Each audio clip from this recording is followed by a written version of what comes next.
Central वक्फ council रुकन Hanif Ali, deputy CEO Telangana वक्फ board Mohammad Shafiullah, समाजी कारकुन मिनहाज खान के अलावा वक्फ बोर्ड के दीगर ओहदेदारान पर मुश्तमिल एक वफ्द ने हैदराबाद के नामपली में वाक़ दरगाह हजरात यूसुफैन का दौरा किया। इस मौके पर वफ्द ने गुज़िश्ता हफ्ते दरगाह हजरात यूसुफैन इहाते में पेश आई आतिशज़दगी की वारदात में जल कर खाकिस्तर हुए 15 दुकानात का तफसीली मुआयना किया और मुतासरीन से मुलाकात की। वफ्द ने आतिशज़दगी का शिकार दुकानात के मुतासरा अफराद को मुमकिन माली इमदाद फराहम करने का तयख़ुन दिया।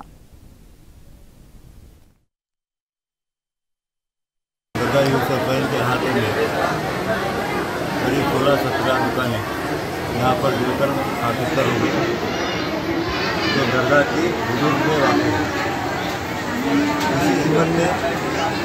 आज दरगाह यूसुफैन में हमारे डीसी साहब, शफीउल्लाह साहब, बेगम और इंस्पेक्टर जलील साहब तमाम दुकानें जली थी वो, और उससे किस तरीके से सेटअप करना है इसी सिलसिले में यहाँ पर दौरा हुआ,